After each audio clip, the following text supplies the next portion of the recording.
Well, but now you know you do not step between the beams. Yeah. Oh, I love that movie. We always watch that movie every Christmas. But there's. That's right. Well, one of the things we ended up doing, was, because my grandpa had a lot of slides, was, we took them to somebody and had them all turned into CDs, into discs, so that we could photos and stuff. It was a bit of a chore and it was a little expensive, but, that way we could send them around to everybody and. Well, like I say, I must have, I'm lying, but I must have at least 30 cassettes. And, because that's what I always used to do with everybody down there. Well, everybody did. And whenever I traveled the world, I took pictures, so I've got. Yeah. It is one of those things. There was actually, I think we took it to a guy out in Sun Prairie to have him do those. Does it out of his house. So we gave him everything that we had, slides and pictures, and he put them all on discs for everybody. Feel like you want another soda? No, I'm. You done here? Yes. All right, I'm gonna take this upstairs and grab some water. Everybody will be down shortly.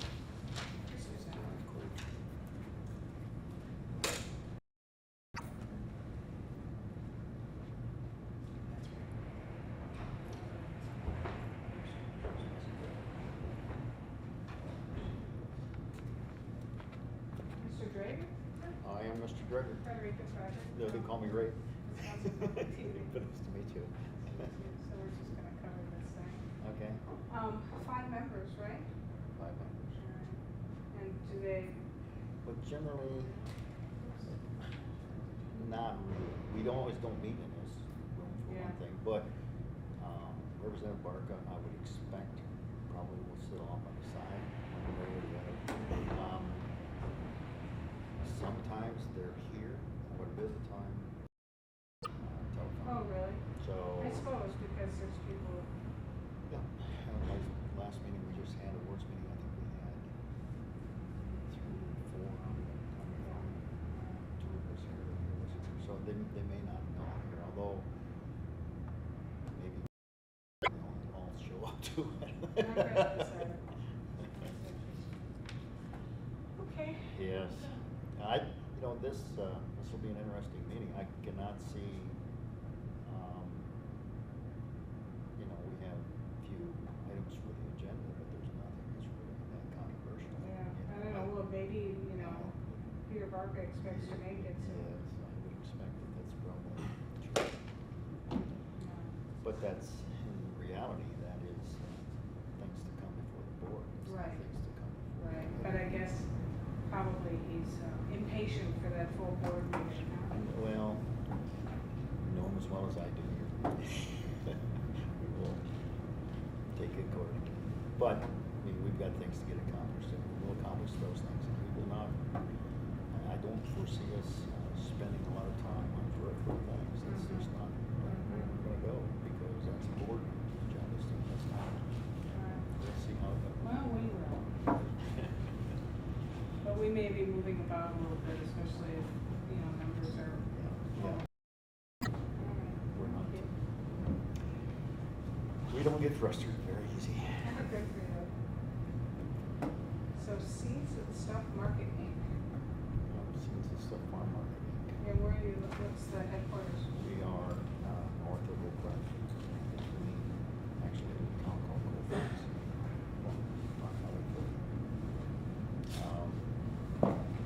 Yep, where my farm's at, that's where my farm's were. So I feel, and long story short, I had degrees on the University of Minnesota, all sorts of things, but then went to the East Coast. Spent several years with Shell Oil and Mobil Oil. But my children got about that high, and had 3 boys. And I was in Japan and South America, and they were just growing. I said, you know what, we're going to change that. So we went back and bought my wife's farm. And we milk cows. We milk cows for 25 years, knew where the boys were.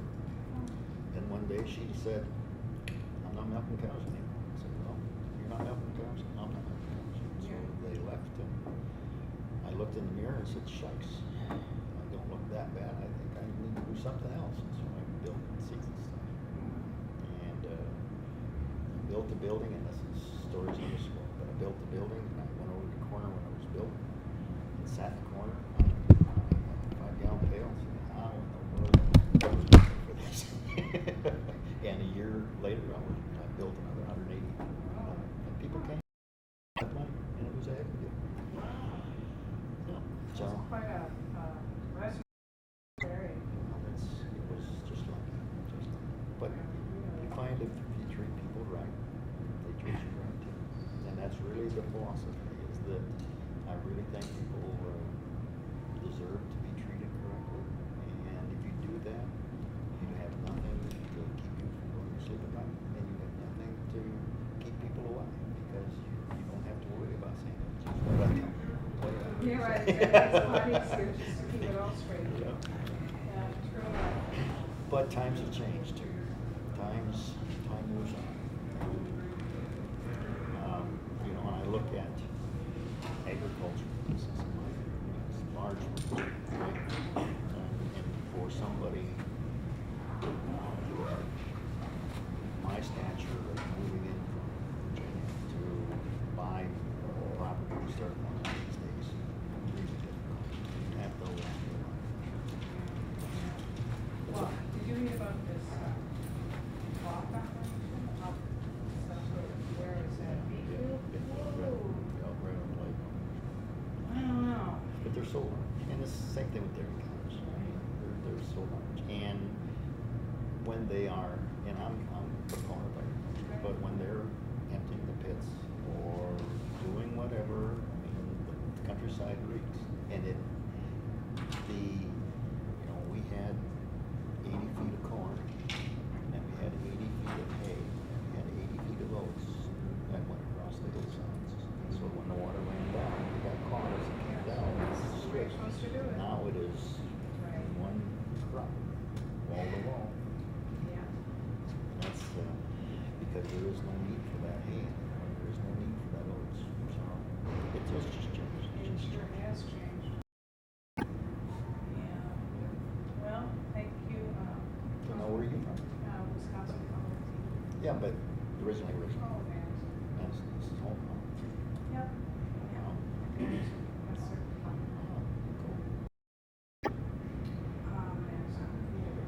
But agriculture, Oh. philosophy, Law law.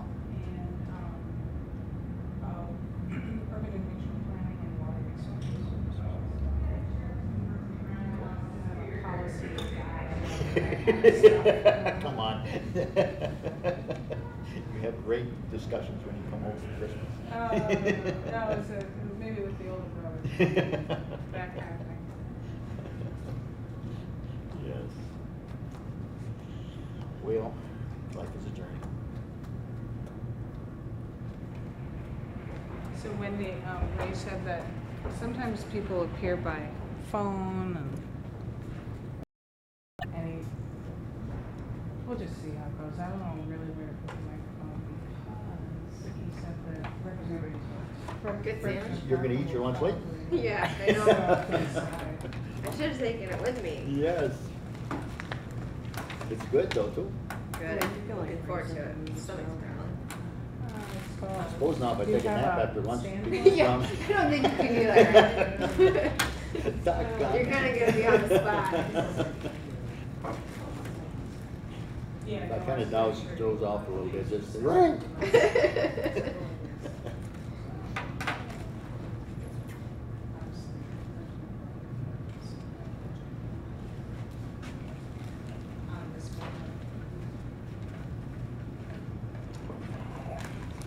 Making miles. I think the only one we're gonna have on the phone today is Tori. Okay. Okay. Head up and running. Yeah.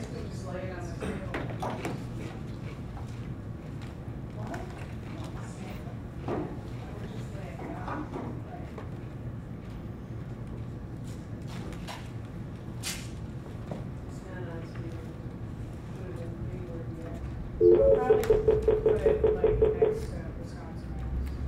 Welcome to the Westline Anytime Conference Center. Please enter your passcode, followed by the pound.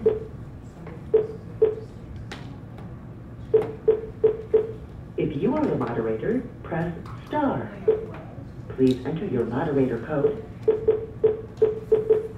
After the tone, please say your name, followed by pound. WEDC. Your call has been placed in conference. You are the first caller to join the conference. Oh, Please no, I wait know for how to further join now. participants. Oh, you have my secret credential. You see your connection? Because I can always, yeah. I One of always these sit days, there. I'm gonna actually know them all by heart. It hasn't I'm happened surprised yet, you haven't but memorized it yet. it's close, but I always get this soothing music now. No, no.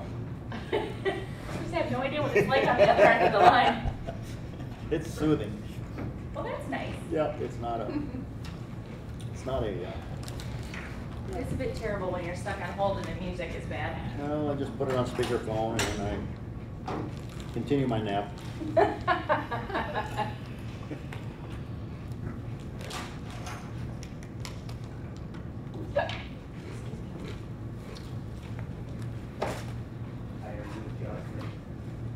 I am very good. I'm Mark. Mark. Wisconsin State Journal. Ray Drager. Pleased to meet you. Nice to meet you as well. Yeah. So you're the actual chairperson. I'm the actual chairperson. Do I look like an actual chair? As opposed to an impersonal. Yeah. Yes, I'm the chairperson. Okay, very good. I wanted to ask you if you had any comment or any thoughts, and perhaps this is something you're going to share during the meeting here, but you probably read our newspaper and some other newspapers have been reporting a lot lately on a loan that was made by WEDC to, in particular, this building committee. Mhm. Do you have any comment or any of the things that were reported on, I guess, by our newspaper and some other newspapers here in the last month? I would say in regard to that? essentially, of course, I have read quite a bit of it. I think that, that is history. That is what we've done in the past. But it is history. And again, tomorrow's a mystery. But yesterday was history. And what we're doing today is different than that. And there are loans that we make that are going to go arrear. There's no doubt about it, because that's the kind of business that we're in to a certain extent. No, I don't think there's any smoking guns here, any red herrings that I've seen. I see it's one of those things that it's part of the business that we're in. There's been a lot of verbiage and a lot of emphasis put on those that period of time, but again, as chair of this committee, I don't see that as a real big issue. I'm more concerned about what we're doing today, Right. how we're operating today, what we're going to do tomorrow, and Right. the past I can't change. And I'm lying, but I want to say 14 or 15 awards that were acted on this afternoon or this morning. That's progress. That's things that we're doing in this state that generate jobs and generate income. That's what we're in the business of doing. So, kind of it in a nutshell. Obviously, you probably aware some folks in the legislature have been calling for resignations and other things. Do you see a need for any further action to take place just from your management background? From being on the board, I would say no. I think that's a board regulatory thing or a governor regulatory thing. I don't think the governor's involved. I think the board has the capacity to, The board of directors. board of directors, capacity to monitor itself. So that's the decision you feel like they should be. Yes, most definitely. Most definitely. No, I think, well, can't go on and on. Sure. Well, it sounds like the point you're trying to make is that Mark Mailing, where there's going to be a certain instance of failure in the matters. Is there anything particular? That's right, so that's right. So that's where I'm sitting. Details of one or did any trouble you at all? Well, it was past. Me either. That we were not You just bring your grandkids to come up here by me. Or you need to be where I can see you. So you need Our to. mission is a little bit different from the department. And it's one of those things that as you develop a new business, there are things that occur. How's yours? I haven't seen you forever. And those that you don't know, what you don't know. When you say that, before we were here, before you became part of the. Well, even WEDC. Okay.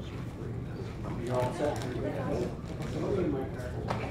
the metaphors, metamorphosize the WEDC, right? Because each year is different. Each month is different. We are. Husband says it just from the sun, or is it? I mean, I think some of it is, you know what I mean? But I definitely spent 3 weeks, like, yeah, and like, so fun. I don't have an extra copy. Thank you for your time. Boy, you. Okay. Oh, does that mean I need to put my coat on now? Don't have to. Seriously. Oh. Well, I don't know, I don't know about that.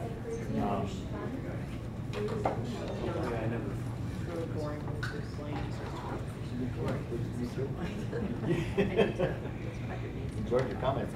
Yeah, right, You just sit front and center? Well, I think you should sit here. No, I'm over here on this one. This is bad. I staked out. I'll put my coat on. You can. I was hoping you'd keep it off and I could take mine off. Most likely have it on for this different.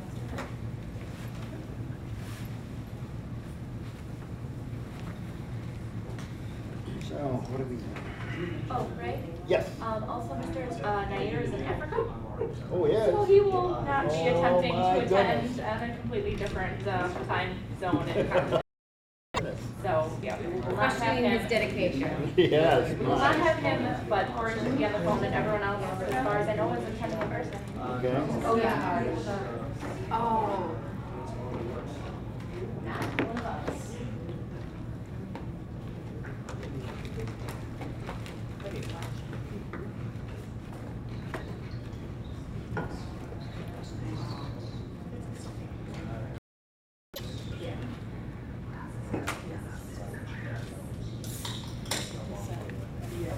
Coming?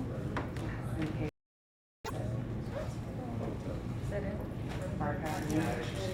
Barca. Kathy's coming. Kathy. Hutton's also bringing Katie. I know you're trying not to be here, but you're gonna.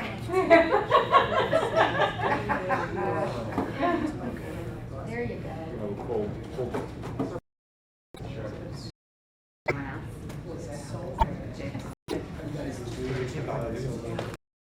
There aren't any more good tips. Yeah, that was taken early on. Oh, there's coffee down here. I should know I've done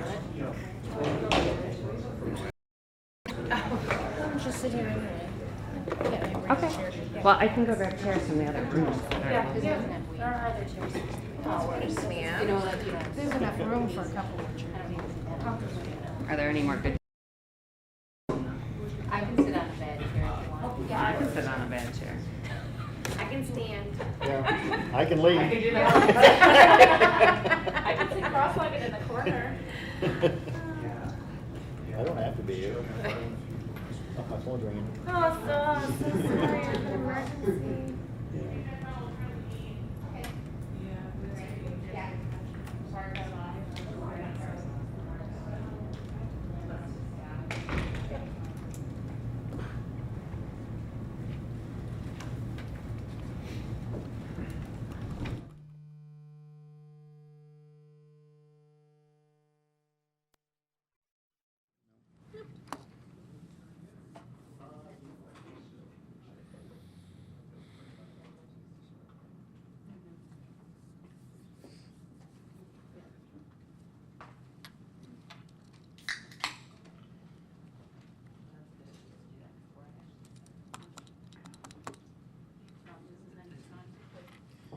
So how's the job going? Good. Got it all.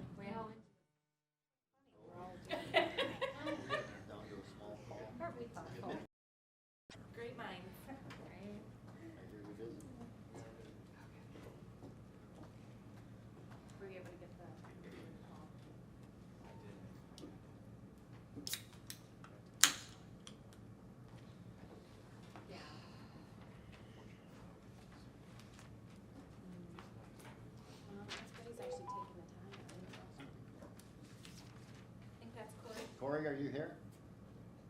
Yes, I am. Welcome, Corey. This is Ray. How are you, Ray? Doing good, doing good. You're on speakerphone, of course. We're still waiting for members of the committee to arrive. We still got a few minutes, so we'll just a minute or two. Sounds good.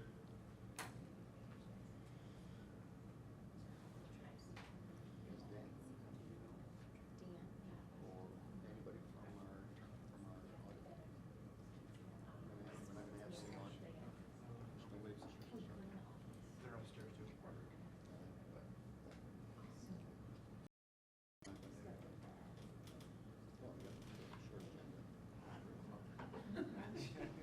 Keep telling yourself that. So,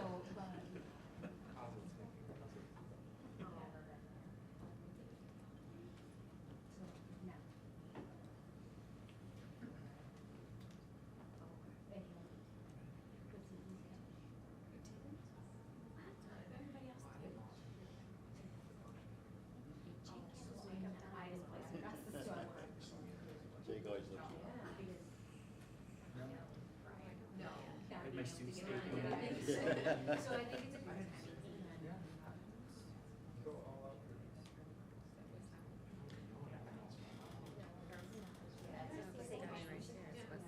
So, and then, that would make you much more sense.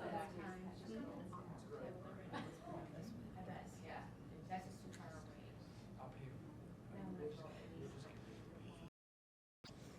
I have very expensive garbage. It'll be better, yeah. Let's make sure my shirt's So that Good guaranteed job. that. So that that's our, as. My husband gets the same exact haircut as you, and it's, it is like. You don't do should it we for pay him? for this? Yeah. Like just invest in the clippers and Right. shit. Like do it at home. That's what my mom does now. Well, for a man, it's not a thing. We can sit and have somebody run their fingers through their hair. Of course, mine's getting to the point now too where it's like hardly worth the time. Right.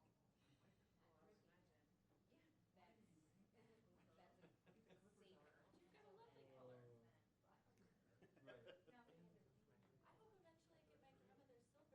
I don't know if it's gonna happen, but I'm hoping. One day. It comes Someday. It comes with age. It'll be sooner rather than later. Well, I think I'm in line for it, because right now they're growing in like really blonde. Oh, yeah. They're not quite gray yet, they're just really blonde. I think we're up. Well, then they get salt and pepper, and then pretty soon just keep colored, and pretty soon you let them go a little further, and then pretty soon.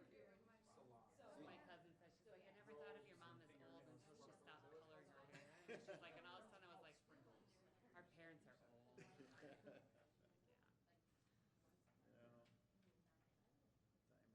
Yeah. Time marches on. Yeah.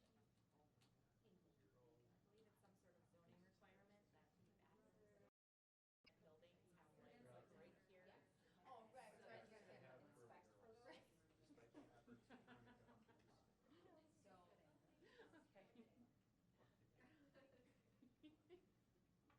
Okay.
the audit committee for June to order. Roll call. We have one member on the telephone, is that correct? Yeah, this is Corey Hose. Corey Hose on the telephone, and we will start around the table with introductions so everybody knows everybody. We'll start with Representative Barca. Representative Peter Barca, member of the committee. Thank you. Andy Young, Public Policy Director. Emily Sabat, Data and Reporting Services. I'm sorry, what was your name again? Emily Sabat. Lynn? Sabat. Manager. Eileen Schoenfeld, Governor's Office. Carmen Cemetery, WEDC. Jake Kester, Vice President, Credit Risk. Brandon Duck, CFO. Hannah Renfro, Chief Legal Counsel Compliance Officer. And of course, Ray Dreger, Chairman. Thank you. Thank you all for joining. Our first order of business will be the minutes. Review the minutes of our last meeting of March 10th, I believe. I'll move to accept the minutes as presented. Okay, we have a motion to approve. Is there a second? Second. Second from Corey. Discussion? Hearing none. All those in favor signify by saying aye. Aye. Both same sign. Aye. Minutes have been approved. Okay, the first item of business, according to our agenda, is the LAB audit. And that is going to be... Yeah. Unless you want to. I would like to, but we will have our presentation now. So we were just going to, we will talk about this at the board meeting as well, but wanted to go through the audit report, see if there are any questions from the committee, go through the recommendations, and talk about some of the, some of our responses to those recommendations in terms of some of the specific issues that were raised in the audit. So unless the committee has a different way that it wants to handle this, I was just going to go through those recommendations in order. Okay, so the first one is on page 23. Does anybody need a copy of the audit? Would you like to get a copy of it? Yes, please. Does anybody have an extra copy of the audit? So I'm sorry. Carmi, we can run and go get one if we need to. Thank you. Sorry, I just saw a stack, but I didn't know if that was. Thank you. Okay. The recommendation that WEDC execute a grant or loan contract only after a full staff review has been completed for the program through which the award is made. One of the important issues that comes up in this audit, and that we'll talk about more as a board, and we talked about this some at our last board meeting as a precursor, before we could release all the details about this audit, is this distinction between the decision date and the contract execution date. And all of WEDC's operations are based around a decision date, which is when an award is approved at our management review committee, and we send out an approval letter to the company. This is a carryover of longstanding practice at the Department of Commerce. We do this because for businesses being allowed to plan their projects. This is my understanding is there's been lots of communications about this practice and is being very important to them. It allows us to, and this is something that Brandon and Jake can speak more to, but that's at the time at which we encumber our funds. We've talked about this with DOA, with DOR, so we base all of our operations around this decision date. All of the awards that are discussed in this section of the audit were decisioned in 2011 or 2012. None of them were decisioned after we adopted in June of 2013 our awards administration policy. Obviously, in June of 2013, that is when the board adopted the awards administration policy, which requires that WEDC have a staff review and include certain information in that staff review and required to go through a certain process. So ever since that point in time, a staff review has or all awards that were decisioned after that point in time. Have questions? Mm-hmm. So then obviously, we accept this recommendation, you know, because we feel like that is our policy, we can follow it, right? And then one question they say, for example, in August of 2013, WEDC awarded a $1.5 million forgivable loan. But this addendum did not address all the business where the church employees work at least 1,900 hours annually. Now that seems to be after the time in which we instituted this policy. So that goes back to the decision date versus the contracting date. So the original decision on that award was made far prior to this. If I'm thinking about the right award, that was a conversion from a tax credit to a forgivable loan. And there was a memo, a subsequent memo that went through the process converting it from one award type to another. So the original decision date was made, I'd have to look, but in this 2011-2012 period. Mm-hmm.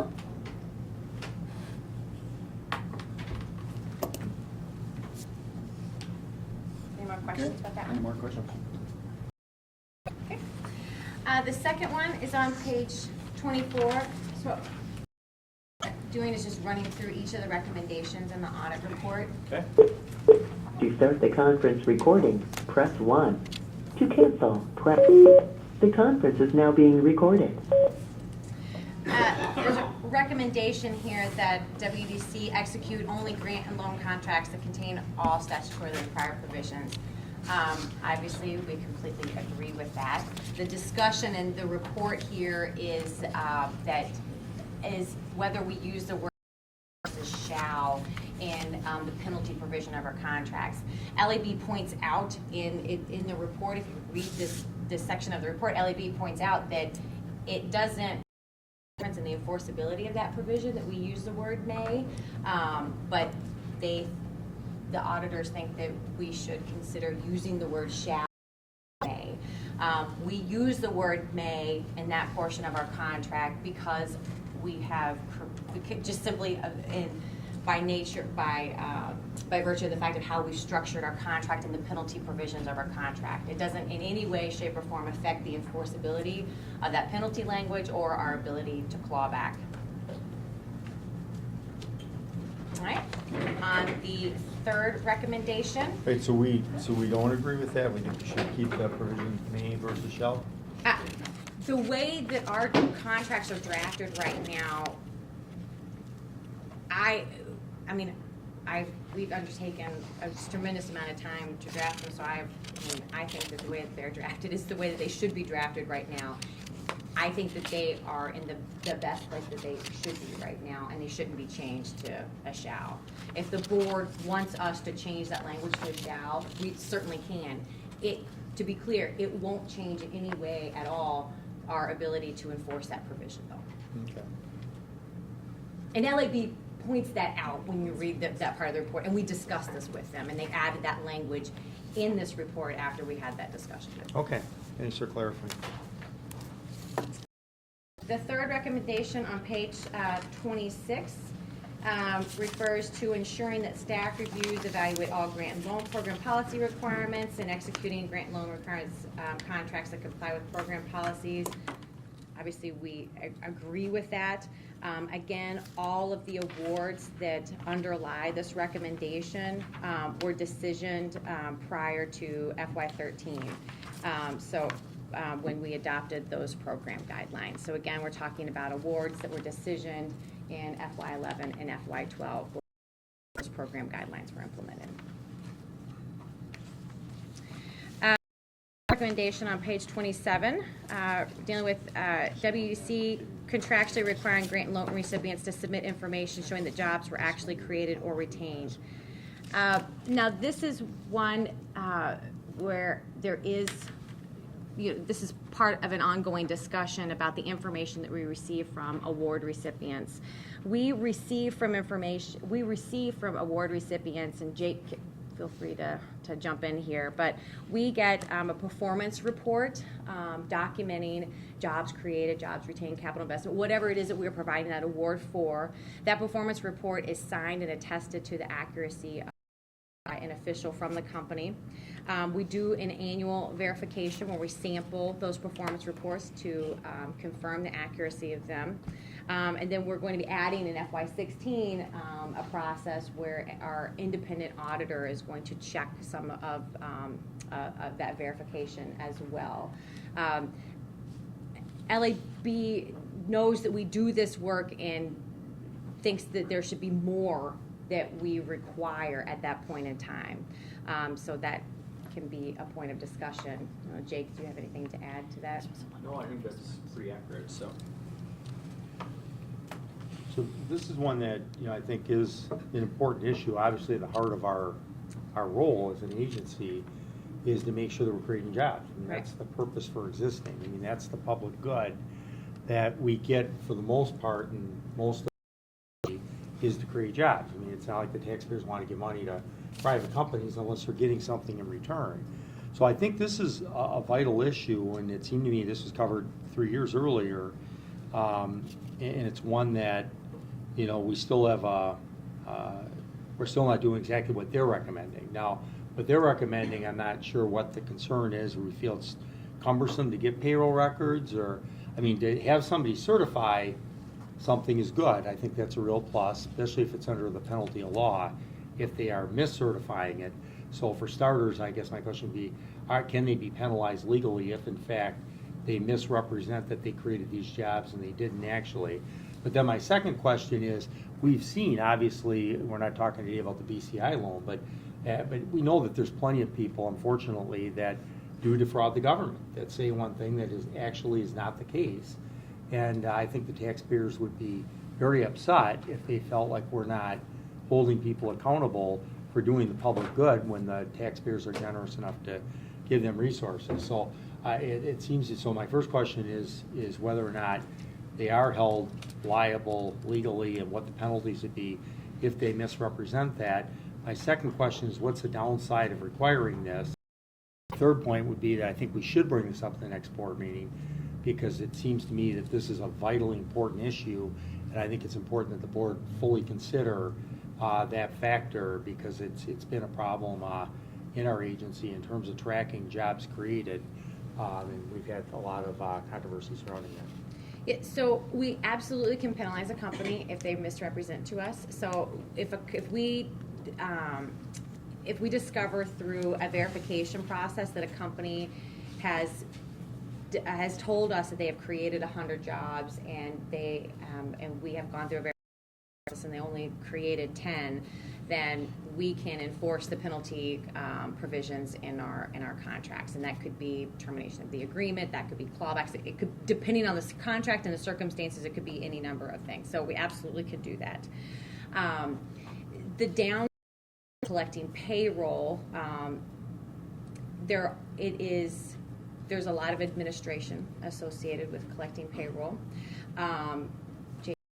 Speak up about this. I mean, we've had this conversation quite frequently. There's very sensitive information that we collect in payroll, and even if we get payroll, because we'll discuss this later on in the report, we do get payroll for some of our programs, and the question is getting payroll sufficient? So there just has to be a determination that's made about at what point do we say we believe that this is sufficient information that we believe that this company has done this, and then we do our due diligence on the back end with our verification process and our monitoring and our compliance process to ensure that as best that we can. But at some point, you have to figure out where that line is. Mm-hmm. Yeah, you said it right on. I mean, payroll would come to us in a format that wouldn't be usable for us. If it's an ADP type of payroll, it's going to come. It's also going to contain a lot of sensitive information. It's going to contain names, social security numbers, addresses of recipients, and it's taking it a step further where we haven't really identified that there's an issue, so that we're getting the information that we're getting currently. We're doing a verification of that. Now we're going to contract with our independent auditors to also do their own verification. Our verification process that we undertook last year found that all the companies were in fact telling us the truth. So out of our sample that we did, it was all accurate. And so it's almost like we're asking for something additional or more where we haven't even identified that there's a problem. How many companies did we sample that we found out were accurate? We did 25 last year, yeah.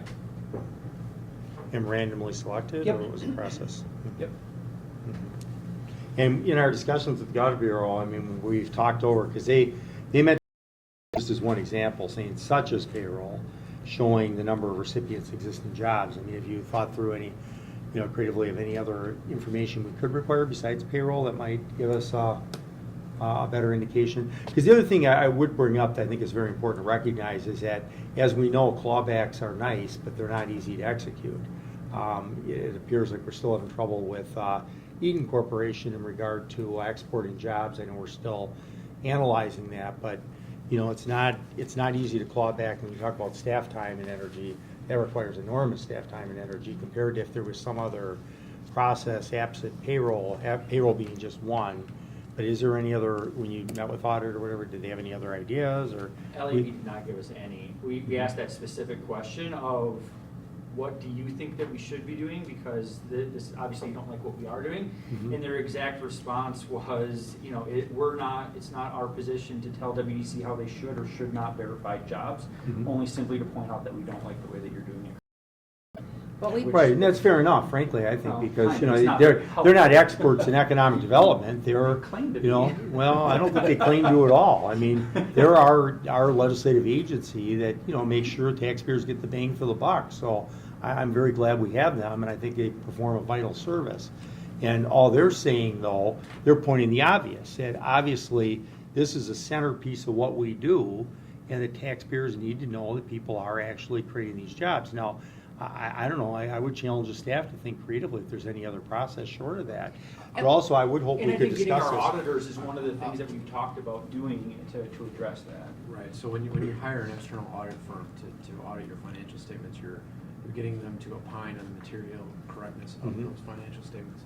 And they're, of course, doing a sample. They're not Right. testing on anything. Right. So Jake just outlined that we did a sample last year, and we're gonna hire our external auditors to conduct an agreed upon procedures report it'll take a look at what we've done and that they're comfortable with what we've done. So there are different things we can do, and we are exploring those. Yeah, I think the hard part is that we're because LEB won't tell us what they want, we keep adding things. So, we get this payroll information. They say, okay, well, that's not enough. So we say, okay, we're going to do our verification.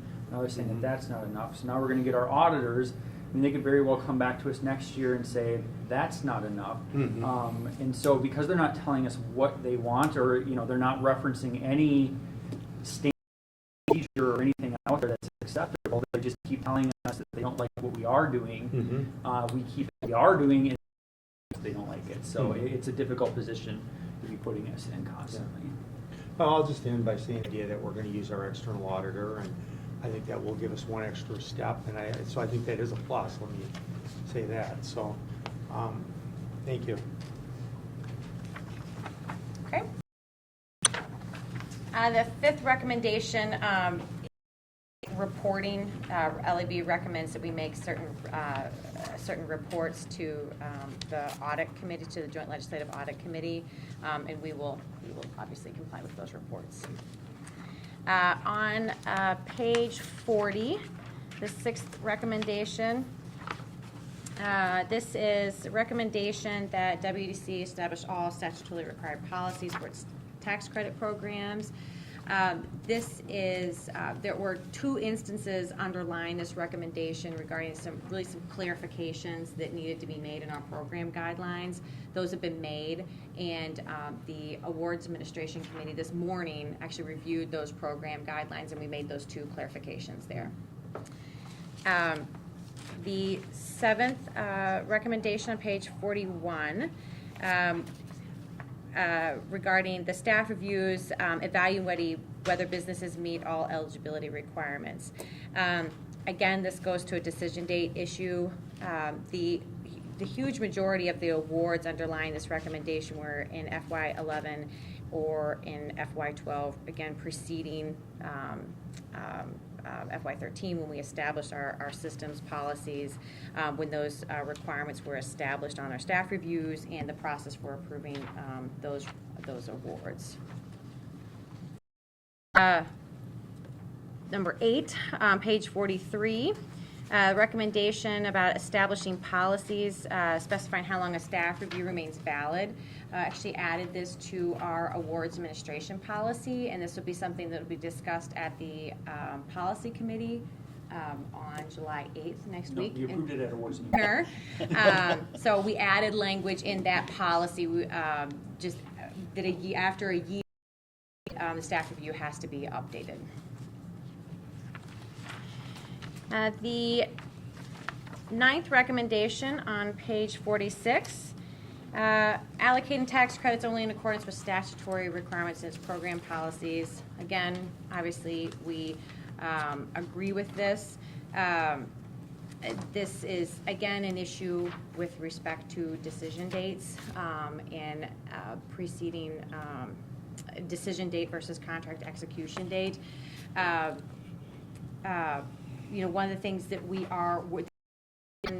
there was one instance that was in FY13, and this regard was in the first bullet on page 44, I believe, and this resulted in an overpayment of $400 to a company, and this is something that we have taken note of this, and we need we're going to make sure that we have stricter controls on our program guidelines, and we are going to be making sure that when we work with new processes in FY16 and evaluating those processes, that we make sure that all of those boxes are checked. Mr. Chairman, I have a question on this part. This is another part that I think is just vitally important, and we had a meeting preceding this. Just I'm following up on some information that we had received earlier, and the one issue here, and as part of our meeting, we discussed the idea of how the board could clarify, what type of internal controls we have available and are moving forward on. But look, obviously, this was one of the most troubling parts of the whole audit, was the fact that, the Audit Bureau found that we were not consistently complying with the statutes and not consistently complying with our own policies. So my question is, in terms of the internal controls we have available now, how can we be assured moving forward that as the board adopts new policies, that in fact they are followed to the T, or as the legislature, we have a budget going into effect now. I know that there are many policies that the Finance Committee has already passed, that affect WEDC. So how can we be assured, what process are we going to follow just to make sure that we never get an audit with these provisions in here again? Well, I can tell you that we many instances very seriously, and we are working right now on figuring out what those are, and if there are reporting mechanisms. We talked about in our meeting earlier today about a discussion with the board in July, having the board direct staff on where it sees the most risk and where it wants us to direct our staff resources. So if the board having that discussion about its calculus of, we want more resources in this particular area and we want more staff time spent doing this, and we want reports on this particular area, then we're happy to do that. And I think the appropriate venue would be for the board to have that discussion, and as part of its discussion about the LAB audit and other matters. But we would welcome that direction from the board about the strategic direction that it wants to move in. We want to hear from the board about if there are particular areas that come out of this that it wants more reports on, or where we should put more resources. If we need to double our staff at a particular area because we need to have more reports on job reporting, then we need to hear that from the board. Mr. Chairman, I have a recommendation. And I don't know if it's the right one, but perhaps we are But it seems to me that one of the things we can do is that, you know, whether it's quarterly or on some reasonable time frame, you know, for instance, the budget will pass at some point. I mean, maybe July, maybe August, I don't know, September, whatever, hopefully sooner rather than later. But whenever it does pass, obviously there'll be, you know, who knows, maybe 10 new provisions, 15 new provisions. But perhaps it'd be our committee that, you know, could look, have those details, and then we sit down the quarter after that to just do our own internal review in terms of how well we're complying with the new statutory obligations. It seems like that's an audit function to me. You know, I mean, as opposed to the policy committee, which really enacts new policies. But that's something we may want to, you know, consider as a role for our committee, because I think that we could play a very vital process here just to make sure that we are doing sort of that double check to ensure that we are compliant. It's a very valid recommendation, and I think that it would seem that it would have jurisdiction here, or that we would have jurisdiction over that. And it would seem that while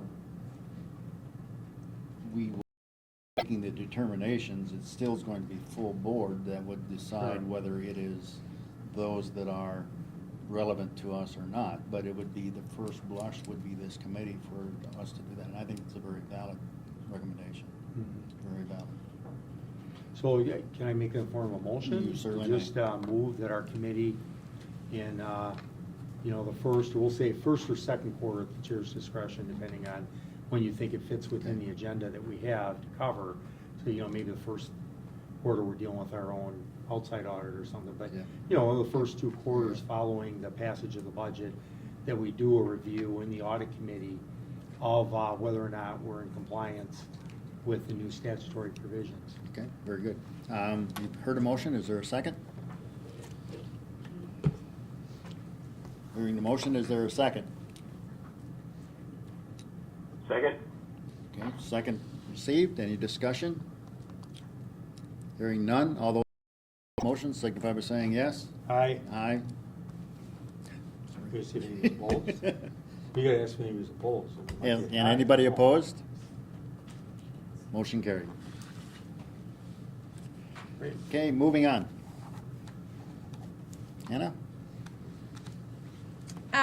Okay, so on,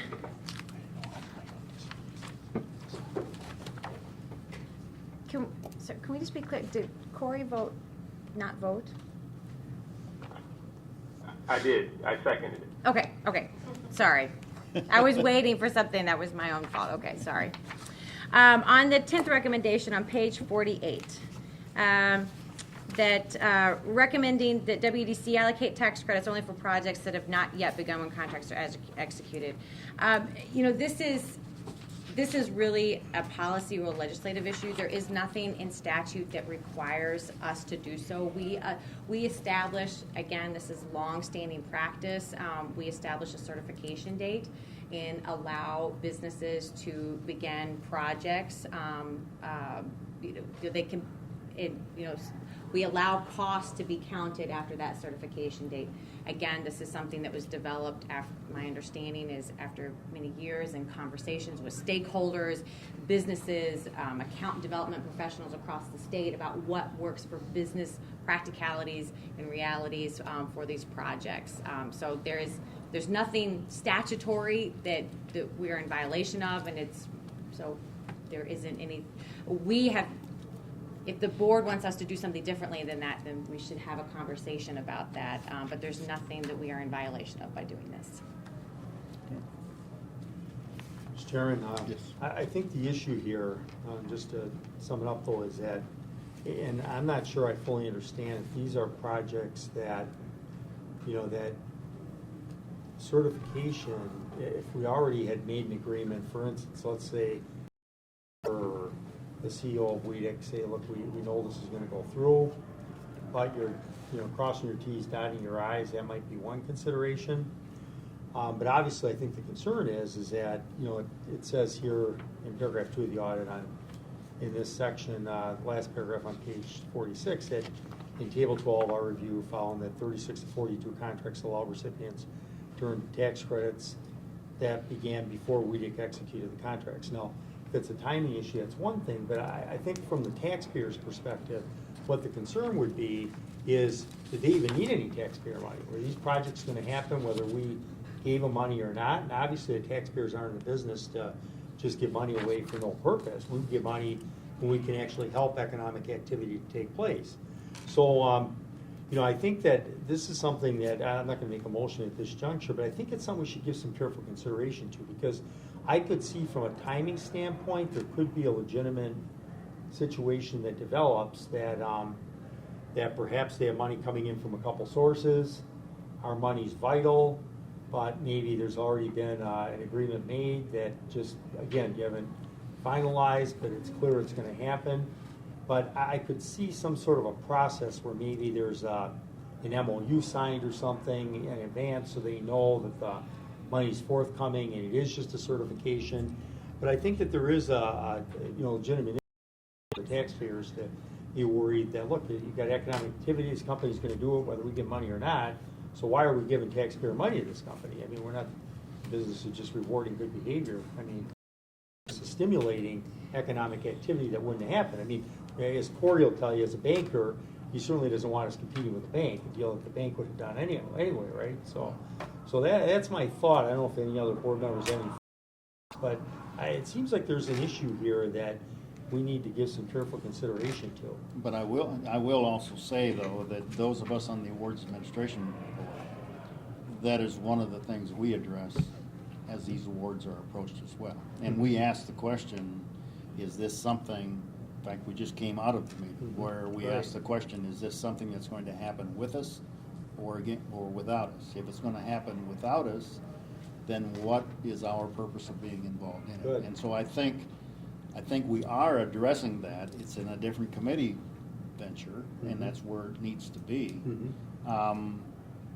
So I'm not sure there's a big void there. I'm not sure that now we can only and what we're told, of course, and that's, but staff has the information. They have the ability to come back to us as the awards administration committee and say, yes, we need to have this because this particular parking ramp is going to be in support of 460 new jobs that are being done in this building that's being built. So I think we are addressing that, in my opinion. So let me just ask a question then, because I'm hoping that is the case, of course, and hopefully, and I don't know if in each and every case that was the story here, but let me ask, I mean, are these just timing issues? Because obviously I think nobody would want, taxpayers would want to not have a project go forward just because, we weren't able to dot our I's and cross our T's. But is that the story here, would you say, Hannah? Or?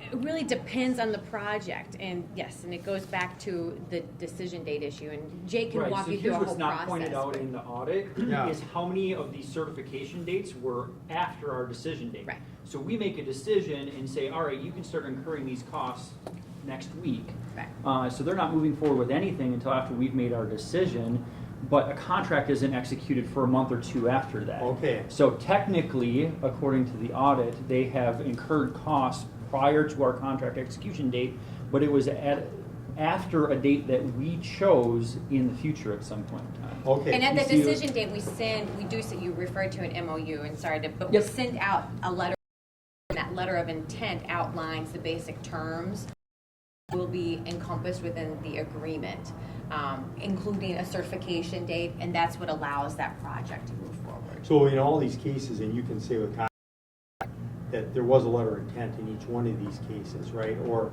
we already had made the decision to go forward, we just hadn't certified it yet. So there, not in all cases.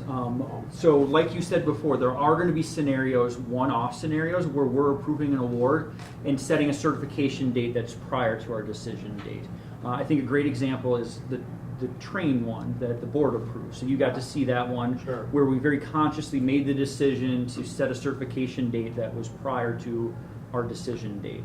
And so when we do something like that, we do it for a good reason and with purpose. but the vast majority of them, we're making a decision and we're setting a cert date. We like to have them on a quarter.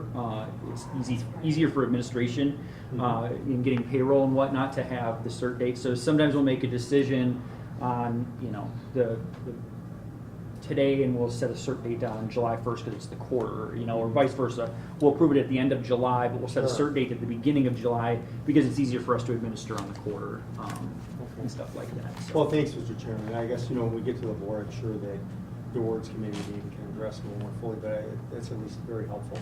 And we track all of that, so we know what our decision date is, what our certification date is, so we've got all of that.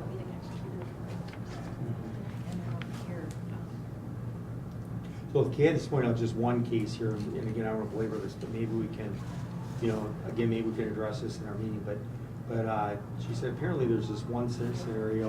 There's 7 contracts that were executed at least a year. There was 1 year lag time. And then also this one on the next page 48 says that the business said that they would have gone ahead with their business even without the WEDC award. I'd have to look more into that 48. one, Yeah. but the 7, But 7 of them. The 7 where it was, so that goes back to what we put into our awards administration policy today, which is a shelf life, let's say, of our staff review. So that's the reason we put that in there. So they're now good for 1 year. I think the biggest thing to note that all of those 7 were tax credit decisions that were made very early on in WDC.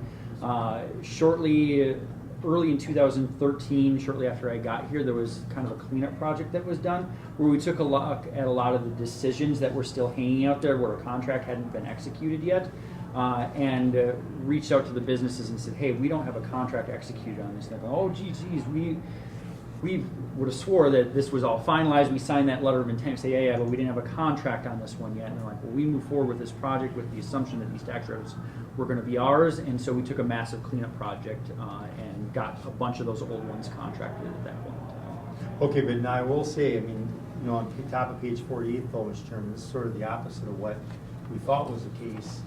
And this is a case that between 13 and 16, apparently they had activities during that period.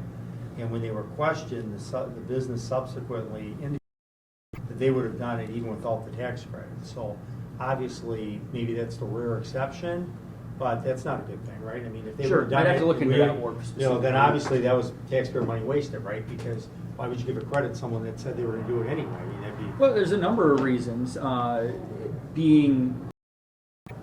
Expediting the project. So we're going to undertake this project, but it's going to take us 10 years to complete the project. Without out there, but Skyward is a great example of that. Skyward had a need to expand. They're going to expand. Without our assistance, that expansion would have been a piecemeal. They would have bought a building here. They would have bought a building there. And their expansion and their hiring would have happened over the next 10 to 15 years. By us being able to step in with our assistance and provide them with tax credits, they were able to construct a brand new corporate headquarters, make a significant capital investment up front, and hire all the jobs within the first 6 years rather than having it be a 10 to 15 year project. So there are reasons that we would get involved on a project even though it may happen without our assistance. Well, I think that's a legitimate point you brought forward, but I don't know if you know what they're referring to here. That one I don't specifically. This certainly doesn't seem to be the case here. It sounds to me, based on what they're indicating, but that's something maybe we could review. Yeah, I can take a look at that one Take a specifically. look. I'd be curious because that doesn't seem to be the case here.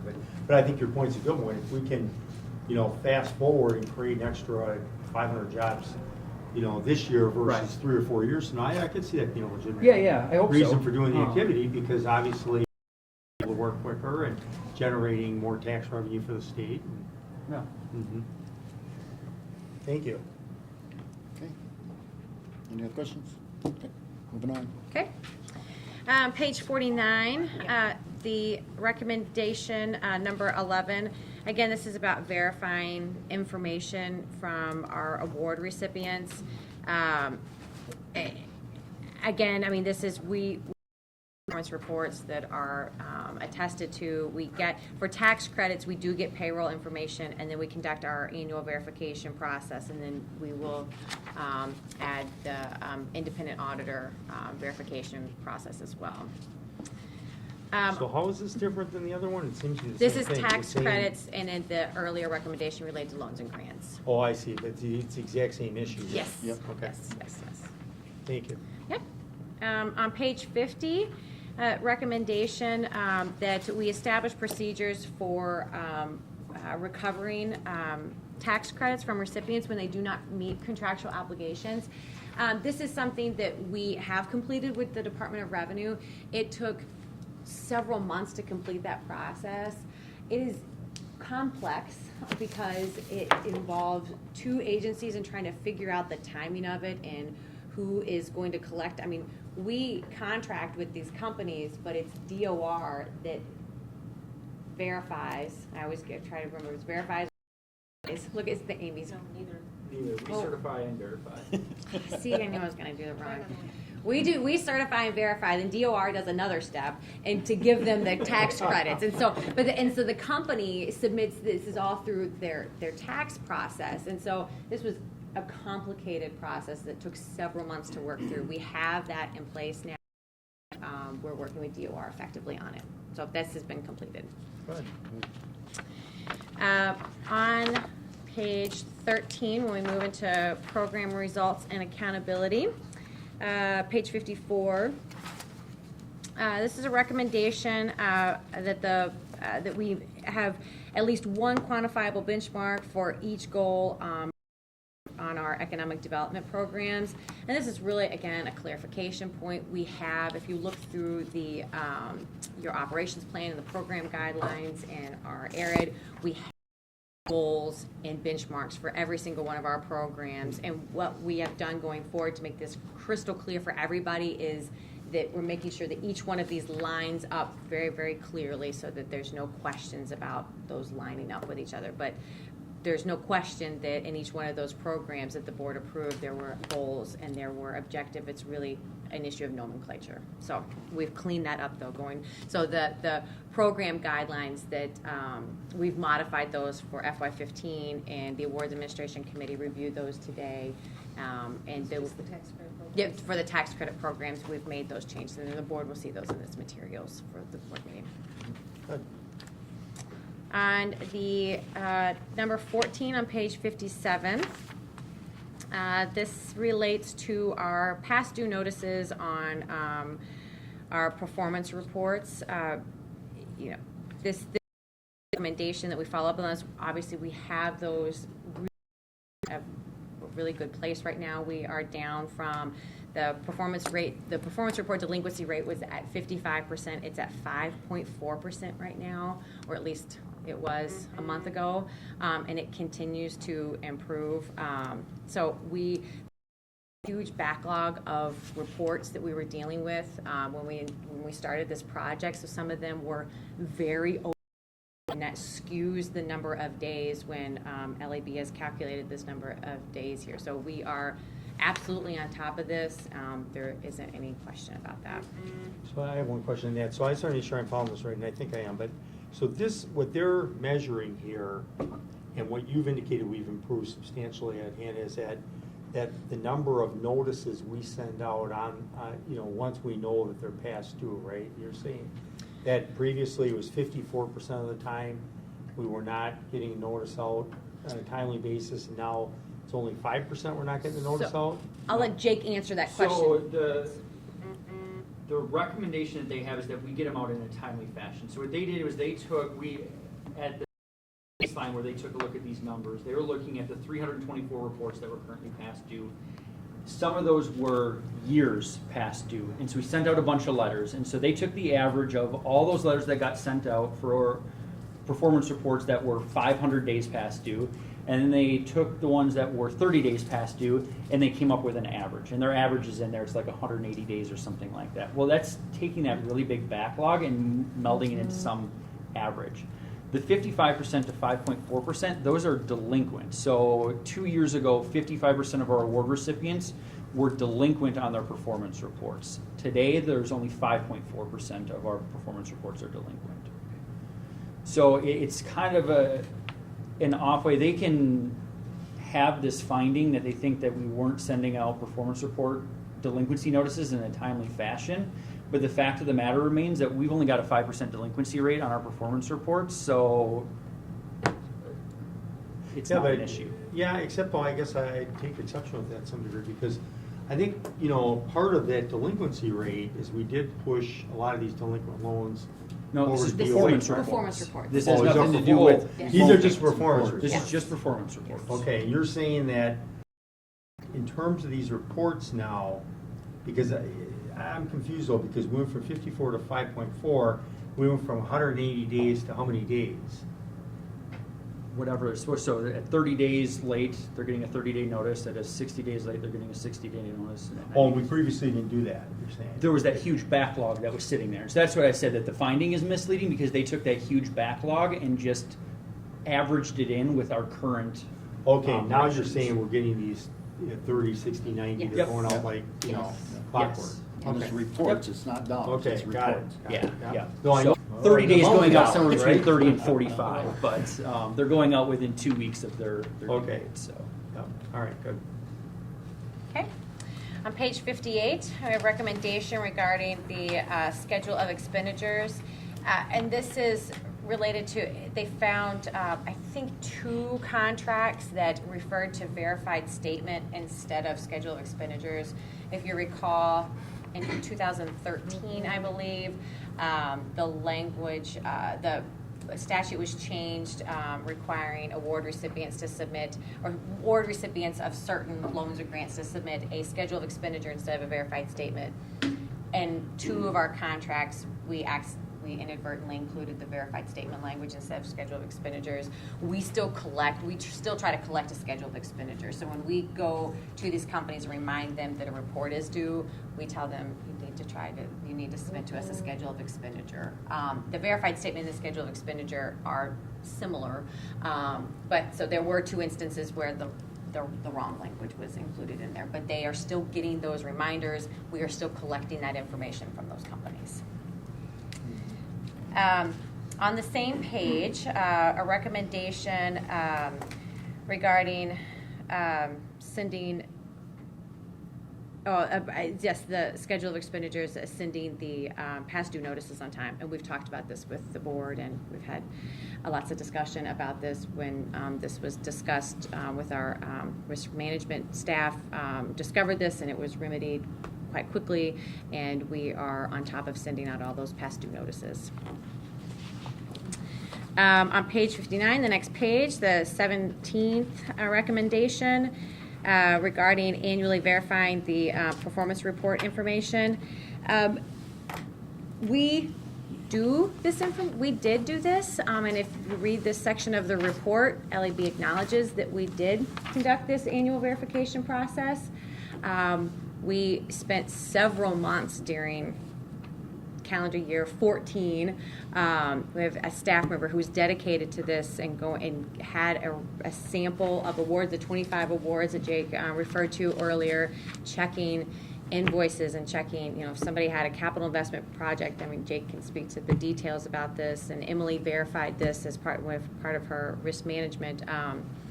But jobs and with payroll and the invoices and the capital investment, I mean, we went through this whole process. We complied to a requirement. So it's in here. I don't, to be honest with you, but it's in here because we did comply. On the next page, on page 60, is the 18th recommendation. And this is regarding site visits. And this is again a language clarification, and we are taking to our board's policy committee next week. We're modifying the language just to make this more clear. This was something that it wasn't a violation of our award verification policy. It was just we needed to make clear what was required when we were conducting site visits. LAB, when they read the policy, read it to mean that at site visits we had to we had to review all the financials at the time of a site visit, and that's not what was meant by the policy at all. So we've clarified that in the policy, and they'll go to the policy committee next week. Well, except though, I just want to make sure I'm clear on this, because what this suggests, whether rightly or wrongly, it's saying here I get the part what they're saying to look at invoices, payroll records. I'm not sure if that's what's needed or not, but the bottom line that you're trying to get at here by these site visits, according to the Audit Bureau, is making sure that they made their statutorily required capital investments and that they had either created or retained the jobs that they said they were going to do. So was that done or was that not done? So those site visits were done, absolutely. But did they make sure they made their capital investment and they created the jobs you're supposed to? So That's the real question. So they went there and viewed the facility. If the company said that if we were awarding a project to build a new plant, right, then they saw the plant, or to sure, build for new machinery, then they saw that machinery and they did that kind of visit. Our account managers are not going in unless there is a need for such. Our account managers are not going in and looking at payroll records, though. That is where we do our annual the award verification comes into play, where we have the sampling of that. So we are checking that information. The site visit is not normally the place for that type of investigation of like the invoices. Unless there was some need for conducting an on-site audit. And if there is a need for an on-site audit, then we would bring, and it would be an account manager. Yes, we would have other staff that would come and would conduct that. But I guess here would be we did this all the time at the SBA, obviously. When you go out to a site, obviously it's very easy to see either the building's built or it wasn't. Either they bought that piece of equipment or they didn't. I don't think you have to look at invoices there. Right. But the trickier question is, did they actually create the jobs? Did they lay off 10 people and hire 12? That's the real issue here. And do they even ask the question? Do they at least meet with someone and say, hey, I just want to, part of our site visit here, because if you're going out to a site that wasn't supposed to buy equipment, for instance, but they were supposed to create jobs, are they doing that, or They're talking to the folks that work there, and they're talking to the officials there. Absolutely. That's the job of the account managers, is to have those conversations. Mm-hmm. So is there a protocol or something that So we we have a can sheet. verify that there is? Yep. They fill out a sheet. Mm-hmm. Yep. Okay. So really, this is tied in really completely to that last recommendation as to how you actually determine it versus someone saying, absolutely, we hired all these people, no problem there, versus if you check if there's some other means of determining it, right? That's really, it's sort of the heart of the same issue, but it's good that they at least have a sheet that they're checking off. Yes. That we. Yeah, there's a they series of claim that questions they're that doing they ask while they're on site. All their information that they've submitted in their payroll or in their performance reports is included with that. So the account manager goes in knowing what the company has told us, so that way they have an idea what they're looking for while they're there. So Okay.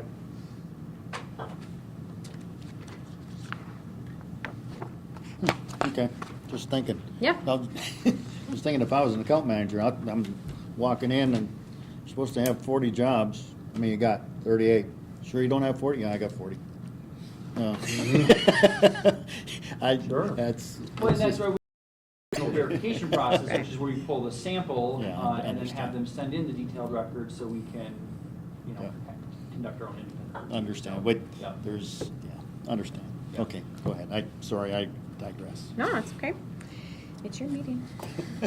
You're chairman, you can digress all you want. Cry if I want to. On page 63, recommendation regarding the annual report development and ensuring that it presents clear, accurate, and complete information on each program's results. We take a lot of pride in our ARID report and spend a tremendous amount of staff time dedicated to collecting information, presenting that information, and analyzing that information, reevaluating that information, and trying to figure out the best way to present that information so that it is user-friendly, so that our stakeholders understand it. Any feedback that board members have about how to do that better, we welcome. Amy and Emily here in the room, they spend a lot of time on this, and any input that you have on this, if you have a way to make this more clear, we would welcome that insight.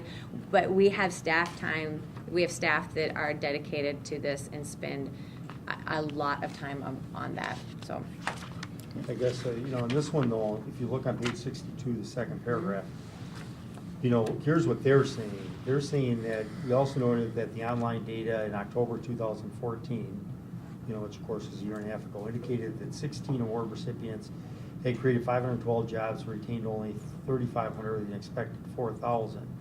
WEDC indicated the online data included inaccurate numbers of expected jobs to be retained. These inaccuracies occurred because it included online data of the estimated number that they were expected to retain rather than information from submitting progress reports.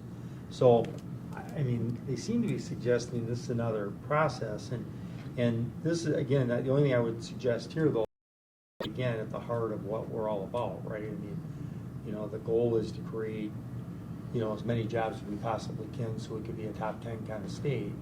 And so I don't have any immediate solutions here, but I do think that if, going back to our conversation earlier in the day, if there was something I would want to invest time and energy, it'd be trying to make sure that we do know whether or not we are, creating and retaining the jobs that, we're hoping to, right? And this is, Jake can speak more about this, but this is really a matter of, we put in our reports from the information's from our contracts, and then the estimate number that's from our contracts, and then we have actual data that we enter after we get that actual data from the performance reports. Yeah, I agree. It's something that we continue to work on bettering of the timing. So the company submits to us and says we're going to retain 500 employees. We say great. So that's what initially goes into our online database. And then we get the first payroll report and we take a look at it, and 20 of the jobs don't meet our definition for a full-time employee. So suddenly they're not retaining 500 jobs, they're retaining 480 jobs. Mm-hmm. Or vice versa, they tell us that in the performance report that they've created X number, but then we run it through our system, and because this person was out on maternity leave for 3 months, they don't meet our definition of a full-time employee. So we axe that one up. So it's just coming up with clear processes to ensure. So I agree, we've got work to do. We've created a new position of data quality management reporting something or other, which would be Emily, that's helping me with this project of ensuring that we've got clear processes into this as much in the future. So I agree with you. Right, now I would just say that, I think this issue of whether they're full-time or part-time employees, that's a big deal though, because I know in one particular project that I don't want to bring up publicly, but I will talk privately to the board about, staff about, there's reports that, that the number of jobs that were expected to be full-time jobs at a significant percent are part-time. Now, could be a perfect explanation. Maybe they're starting people part-time and they're going to ramp up to full-time. There could, there could be a very good reason why there's this perception that exists there. But it is something that we do need to really, I guess you have a very important job there because the goal is to create full-time jobs, not part-time jobs. And it has a huge impact in community stability and a family being able to meet their obligations. And so, something we do need to really watch carefully. And the fact we're talking $14.31 an hour. Yeah, so there's wage considerations that go into that and so I think what we're working on doing a better job of is drawing a line that there's a very clear distinction between the jobs that a company has created and the jobs that we're paying incentives on. Mm-hmm. So a company can create a bunch of jobs that, Amazon is a fantastic example of it. Amazon's going to create a whole bunch of jobs that we're not going to pay them incentives on because they don't pay those employees enough. Mm-hmm. We should be able to take credit and report the great story that's Amazon, that they've created all of these jobs. And then separately from that, there's the verification. What are we actually incenting them and giving them money for, which is just a subset of the overall project. Mm-hmm. And so that's really what Emily and I are working on, is creating those definitions so that way we have a clear, consistent way of doing it going forward. Because I think that we tried to get the two numbers to match each other where, we don't want to take credit for jobs that we're not paying incentives on. And we're kind of saying, we should be taking credit for jobs where they didn't necessarily earn an incentive. So, to Ray's point, $14.42 an hour is what qualifies in certain tier counties for certain programs. Mm-hmm. That doesn't mean that, 1,000 jobs that pay $13 an hour aren't also good jobs that we should be taking credit for. We just maybe shouldn't be giving them an incentive for those jobs. And so it's just coming up with clear definitions to distinguish between the two, and we're working on making that clearer. Take credit for all we can get. Take credit for all we can get. Carry Mr. on. Chairman, can I just make, Yes. make a comment? I think what's so important, and I would echo Representative Barca's comments about the importance of your job, because, I mean, this agency is all around data, right? I mean, we are a data-driven and a data-accountable organization and agency. So I look at data, and I just wrote down the words that quickly came to mind for me. I mean, when you talk about data, you're talking about soliciting data, procuring data, retaining data, updating data, auditing data, analyzing data, and reporting data. I mean, those are all significant things that surround the management of data as it relates to this agency. Any one of those things that we don't do well, we tend to go awry a little bit in terms of our performance as an organization. I don't necessarily worry about the good, bad, the ugly of the data, as long as we have done everything to organize and analyze and report the data, let the findings be what they are. So I think as it relates to our own audit process in terms of managing data, there's probably 4 or 5 other words you can add to this, but those are really important facets when we talk about all the touching points that we have to data to make sure that we are managing and then deriving that as an organization based on what those results are. Thank you. Very well. Second. Yeah. Okay. The recommendation on page 66 is also relates to the ARID report, and just a recommendation to the legislature to require that we total the job numbers, and that's fine. I mean, the legislature can make whatever changes it so chooses. You can get these numbers just by adding them, so it's not. So we have those numbers in there. They can be added, but we will comply with whatever changes are made to the statute, obviously. The next section is on financial management. I will let Brandon handle the next couple recommendations. You're doing so well, though. The next two are actually fairly simple. The unassigned fund balance recommendation that the LIB recommended that we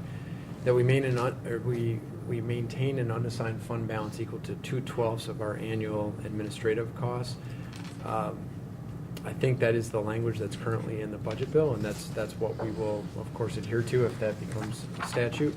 But I will just make a point that there was no existing fund balance, unassigned fund balance policy. The board went through a deliberative process to approve that policy, and it was in compliant with government accounting standards as well as best practice from the government as outlined by the Government Finance Officers Association. So there was nothing wrong with our existing unassigned fund balance, but we will of course follow whatever the statutes require us to do. So that's that one. The next one relates to our credit cards, and they made a recommendation that we periodically review our credit card usage and close the accounts of any unnecessary credit cards. We do routinely review our credit cards, but we are going to put it in our policy that we require all credit cards to be renewed annually, which will force us to formally document in our review of the credit card spending at least annually. So that will take care of that one. And I think those are the two that relate to finance. This credit card issue has been with us forever. When we started, we had the credit card issues, and we revised it, and now we revised it again. Let's hope that this does it, that it becomes something we don't have to address again. Okay, go ahead. The last section of the report is on future consideration. On page 82, LAB recommends that the board direct staff to present for review our policies. It's some type of ensuring that our policies and our program guidelines comply with the policies it establishes. We welcome any input from the board on how, if there are particular mechanisms for how it would like for us to present any of this information. We're obviously more than happy to do that. On the 24th recommendation on page 84. Excuse me one second, yeah. I have a question. Yeah. In page 81, it said, "We staff do not consistently comply with policies established by the governing board."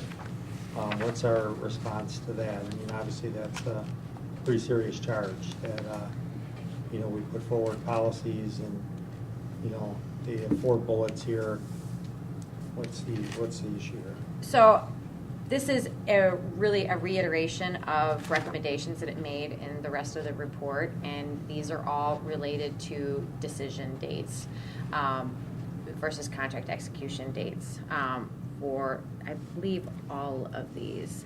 But we obviously take very seriously, I mean, the board adopted these policies, and, you cannot imagine the seriousness that we take that internally. I mean, there's not a question internally. We have extensive training on those policies. We have monitoring on those policies. We follow up with management and have disciplinary actions based on policies. I mean, whenever we absolutely follow up on all of those, and these are just a reiteration of recommendations that are related back in the rest of the report.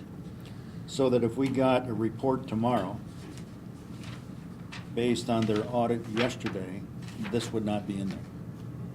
No, it wouldn't be.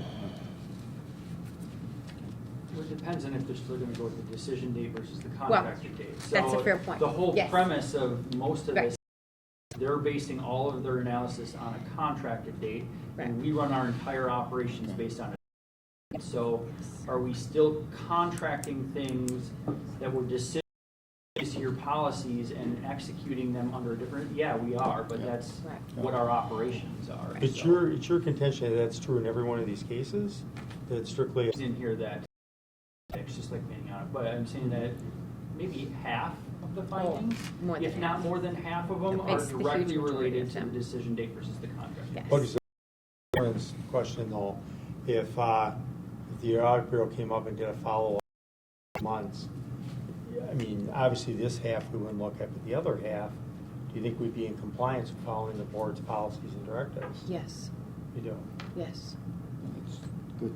Excellent. Yes. The last 2 recommendations,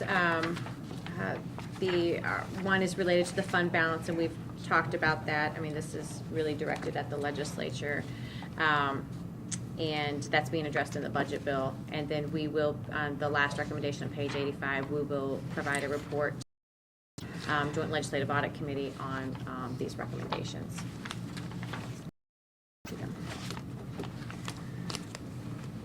Okay, very good. That concludes your report, Anna? Yes. That one? Mr. Chairman, one other point I'd like to bring up that perhaps we should bring to the board meeting, but my thoughts are that I would recommend that the board adopt as a policy that we will follow each of the recommendations put forward with the exception of, and then list which ones perhaps, like this decision versus contract date, but that exception of these 2, 3, or 4, that we know it's sort of eyes wide open that we made a decision as a board. These 4 we perhaps don't feel are appropriate for whatever reason, but that other than that, we do comply with the recommendations put forward. I think that the Audit Bureau has done a thorough job. They found some issues, the staff recognizes there's some areas here where we can make some improvements. Some we've already made, much to the credit of the staff for making those. I appreciate seeing that. But I just think that it's very important that we send the signal that, we respect the work, that we do want to comply with recommendations, that our goal is to be an agency that's, fully in compliance with best practices and best procedures, and in the light of having full taxpayer accountability and transparency. So that'd be my recommendation to bring forward to the full board, that we highlight if there are, and there may be a few, like we discussed, that, that there's good reason that we're doing it for a reason, like that we think a project should go forward, because there's an MOU or because there had already been a decision to do the project. We want economic activity to occur.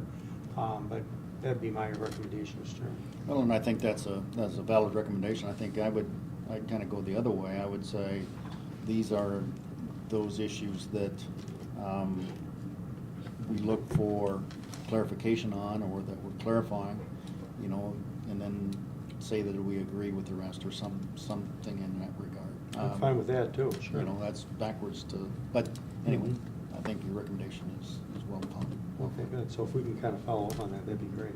Yep, we can include in, as, like what we did with the audit, we'll have the FY16 compliance plan, and then we'll incorporate responses to these recommendations, and then we can include that kind of language to each of these recommendations, responses, and the board will vote on whether to approve that or not.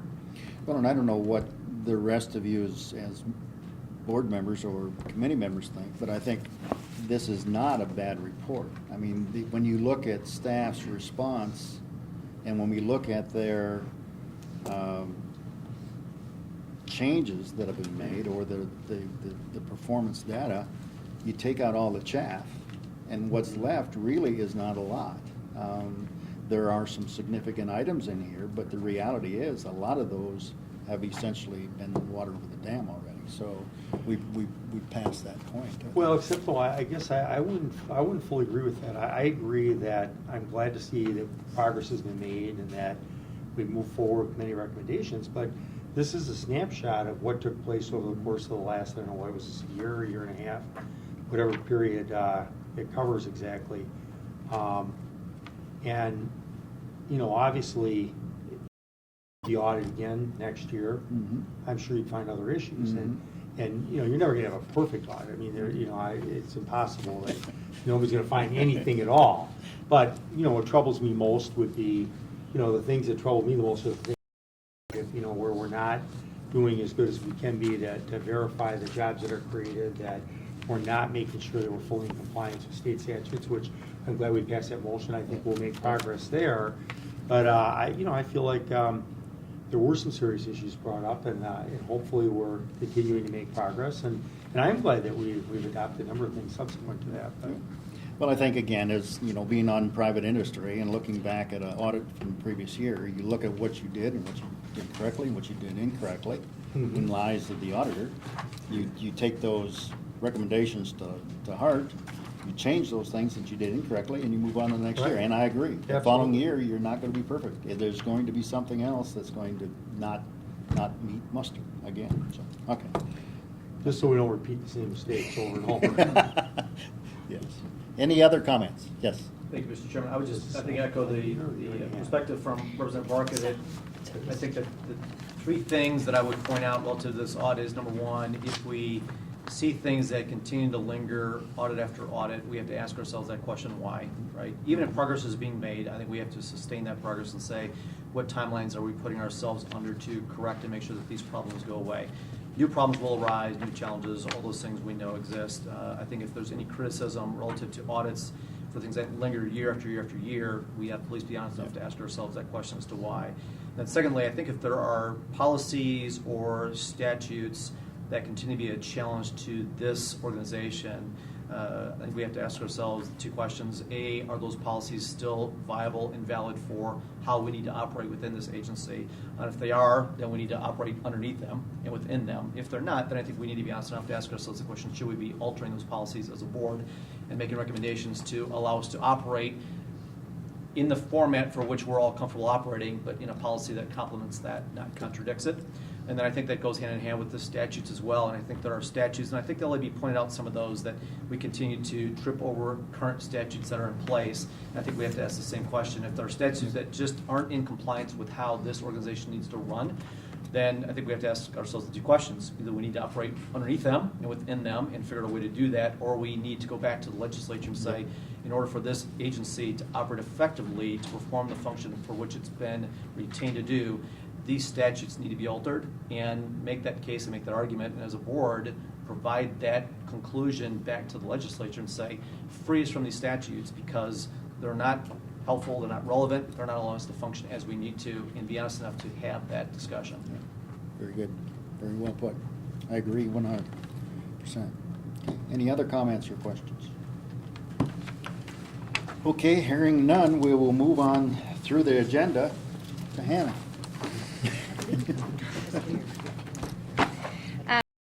Next item on our agenda is the report on our 2015 internal monitoring. And this is something as a reminder that we will include in a larger report on FY15 that we will provide to the board.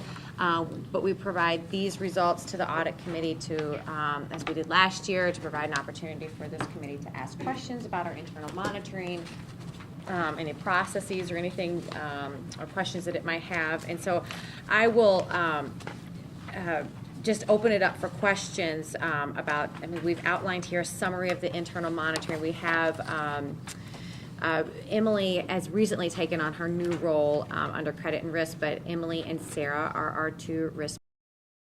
So they conducted the monitoring in this, except we had additional staff member, Mindy, who is no longer with us. She was helping with us part-time, answer detailed questions about the monitoring. So we can just open it up for questions about this if any committee members have them. I'm happy to run through it if the committee likes, but you guys have heard me talk a lot already.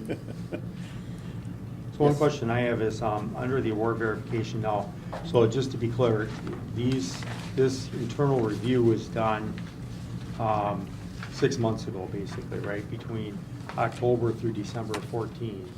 And during that period, one of the things that jumped out at me was in the second paragraph under award verification where it said that WEDC internal monitoring found that reminders for schedule of expenditures were not being timely distributed for a period of time.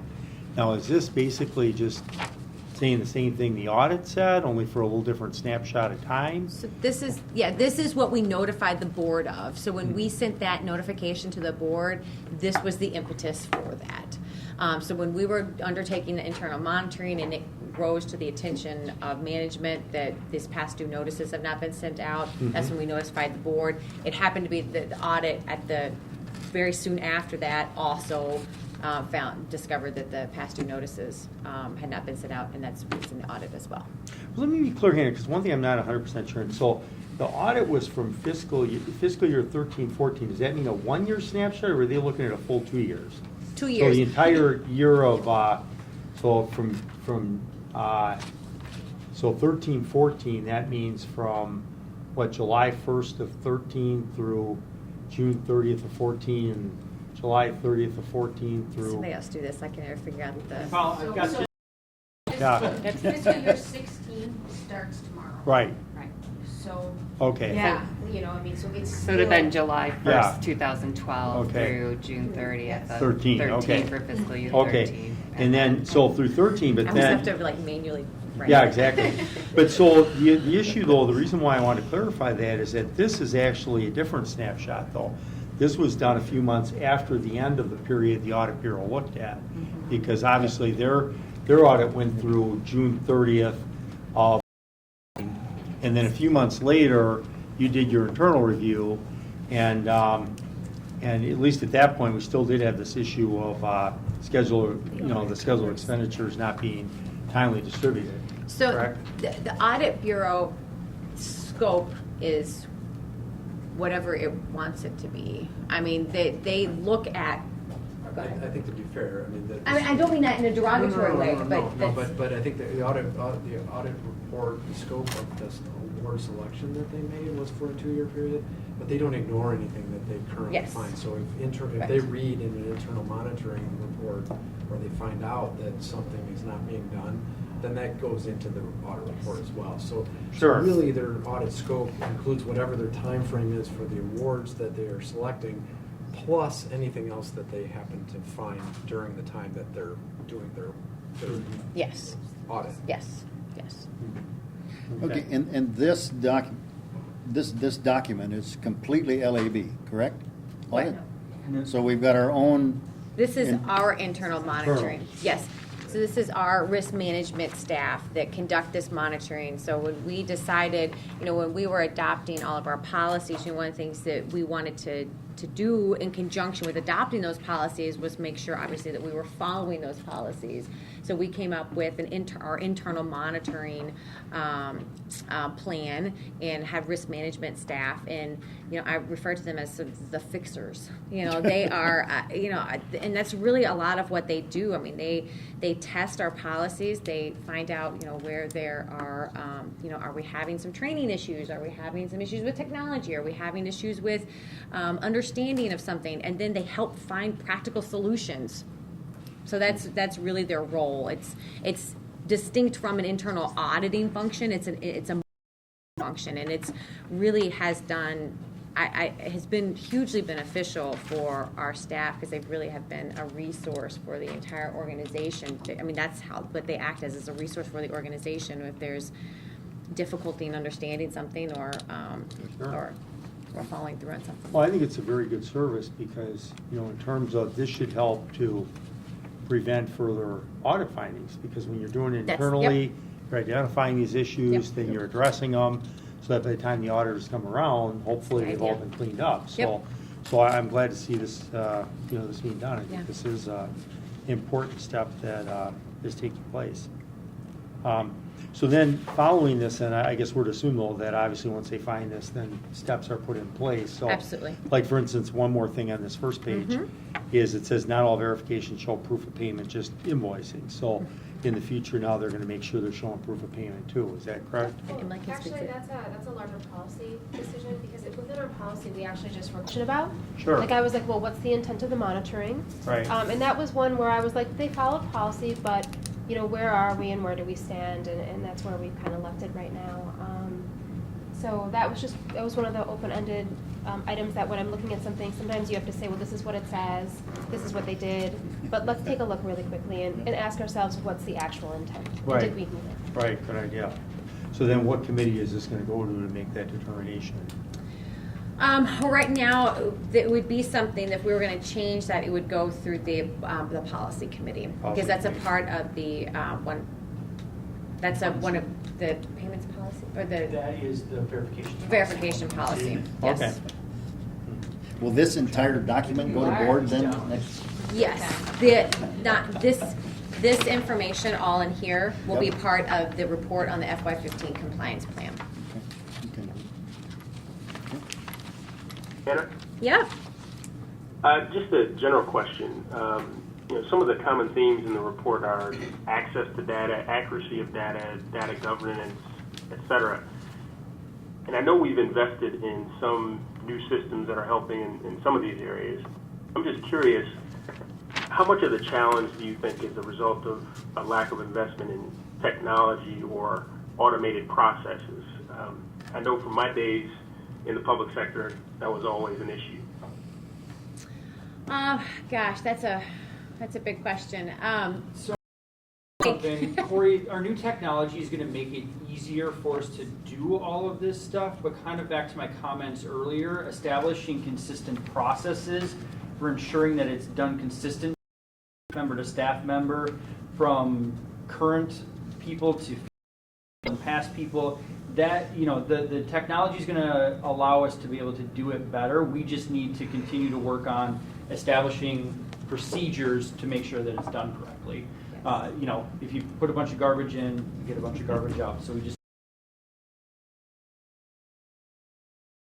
Broad approach. Exactly. So the technology.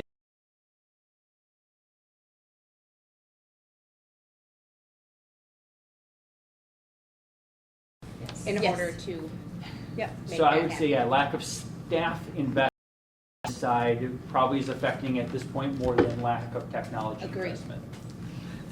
Gotcha. Take a plug. Okay. Any other questions or comments regarding the report? Just to clarify, this is how new and how often, and in conjunction with the audit, in response to the audit, or is it completely independent and simply a reflection of our current policies? So this, we started doing this, this is our second year of conducting the internal monitoring. And this is completely independent of the audit. This was something that we wanted to start doing internally because we wanted to catch these things and fix them before they became problems. One of the big things that, from 2 years ago with the audit, the biggest concern that management had, that managers had, that we had, was that we didn't know some of these things. And that's what we wanted to prevent going forward. I never wanted to be caught off guard again. And so this is one of the mechanisms among many other controls and processes that we've put in place so that we find out, oh, well, nobody's using the system that we have. Why is nobody using the daggum system that that we've invested in? Okay. And so that's what we are using it for. So it's completely independent of the audit and used for improving our internal systems. And is it approached, or is it inclusive of every practice policy from A to Z every time we do it? I mean, if we had more staff, we definitely would do much more of it. I mean, we have 1.5 staff members. Well, we only have half a staff member now. Sorry, Sarah works part-time. Okay, let's go with half. And we, so we're evaluating that right now and trying to figure out what do we need to do going forward we need to make sure, as Jake said, that the front end data quality that's where we need emphasis on, is the front end data quality. And so we need those back end checks, and we need to balance that with a lot of front end data quality reviews and quality assurance is some of the words you're going to hear. Okay. It may be helpful to look at the past one of this, last year's, we can to provide notice, that. I mean, I know Ray was frustrated with the credit cards, but the financial portion of the LAB audit is leaps and bounds improved from the first time they did it. And the finance staff has done a wonderful job, but I think our internal monitoring pointed out so many processes to fix to make sure that, like she said, we weren't blindsided with stuff. That being all said then, and just as a question of we started today our internal audit with Sickage? with 50, never get the word, I know. with that company from Milwaukee. They started today, correct? Correct. Yep, for the financial audit, yep. For the financial audit. So we'll have another audit update, more than likely, next meeting from our own internal audit. That's going to be strictly our own checks and balances, correct? Sickage? The Sickage audit is our independent financial statement audit, and they will be focusing primarily on our financial controls, financial related controls, which I think is, to reiterate what Sarah said, there really wasn't a whole lot in the LABU audit related to financial management, and that is, I'm not taking credit for that. That's the staff that was here long before I got here. Okay. So I'm happy to be here after they've already addressed that. We're happy to have you too. By the way. Okay, very good, very good. Okay, any other questions? Concerns? If not, I entertain a motion to adjourn. Motion made, adjourn. Seconded. Favor, signify by saying aye. Aye. Aye. Opposed? Stand adjourned. Thank you all for attending. Thank you all for your participation. Yeah, problem. Nice to meet you. Meet you, Brandon. Thank you, sir. Thank you, ma'am. You did well. You did well. Thank you very much. Didn't cry at all. That's what we're gonna.